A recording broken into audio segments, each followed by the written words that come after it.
Hello. Today is a rainy day.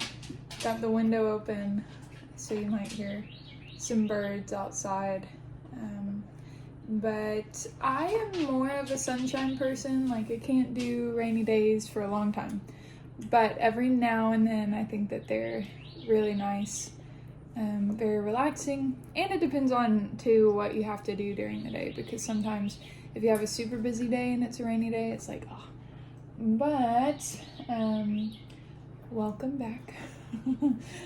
Thanks for joining me at our kitchen table, joining us while Oni eats his post-nap.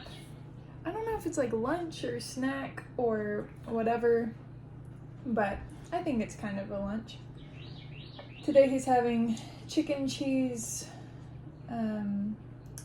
eggs with some squash. He's not a huge like squash by itself fan, and so I have found if I mix it with eggs, he really likes it.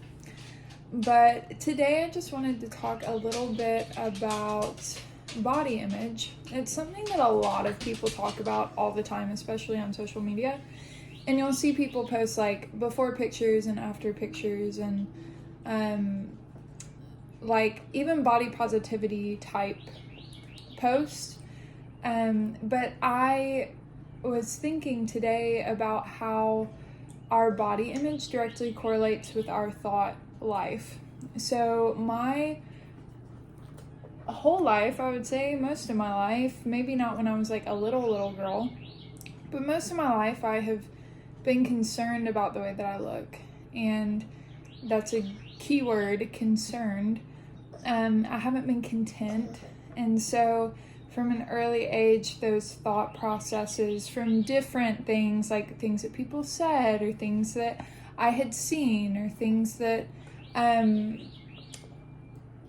like I had developed in my mind, that contentment from when I was like a little toddler, not really thinking about any of it, ended up becoming concern. And I felt like it was something that needed to be changed, something that needed to be put as priority over everything else.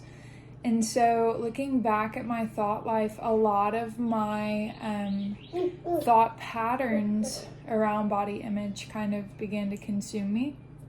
So whether it was like my weight or the way that my hair looked or the way that my face looked or all of those things, I actually got really bad cystic acne when I was in my 20s. And so that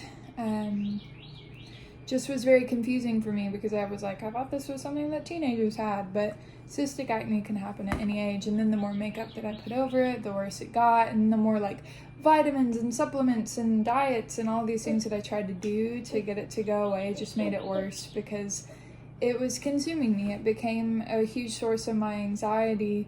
In high school, I had an eating disorder for about a year, and I would literally count out the number of pretzels that I would eat every day, like in my hand.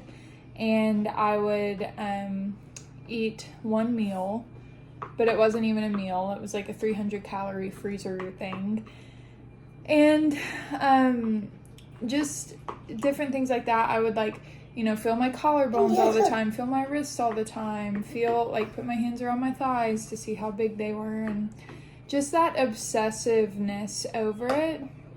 And I'm realizing that happened because I allowed for my thoughts, and I say I allowed, I think too there's a certain point where when you're at such a young age, like 7 years old, and something is said to you, or you see something that might influence the way that you see yourself, it's really hard at that age to actually process through that. So, I say I allowed it. I think it was a piece of my innocence, in a sense, that was taken, and then because of that, it just kind of unraveled into consuming me.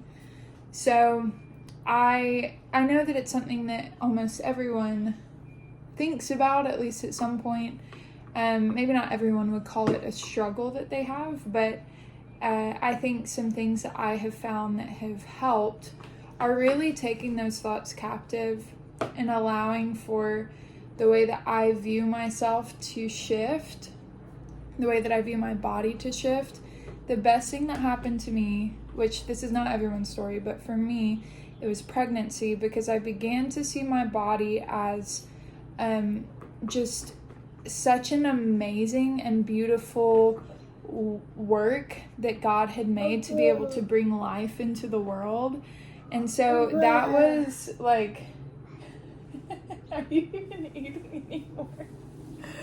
I think he's just been playing. I haven't even been paying attention to him. You having a good time? But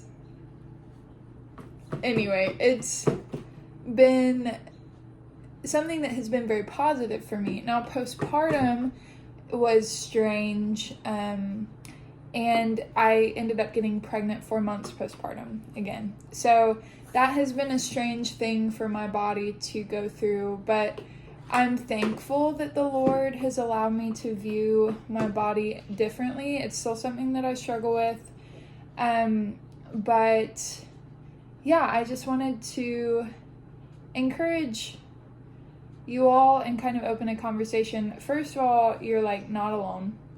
Second of all, what thoughts are you thinking about your body? And I need to think about this too. What are the main things that you think about? Do you think about your body a lot? Because it could be something that has become slightly an obsession for you. Do you allow the compliments of others to hold weight in your life? Or do you again, have those thoughts that, oh, maybe they're just saying that, or maybe they're not being honest or whatever. But I am going to make, hopefully, like I said in the other videos, I never know. This, again, could be the last video. I'll probably say that in every video that I make. Thank you for sharing. That's so good. That's so good. Good job. Yeah. But anyways, I hope to share more. With Mom patting the table. Hope to share more about body image, and I look forward to hearing your thoughts on all of it.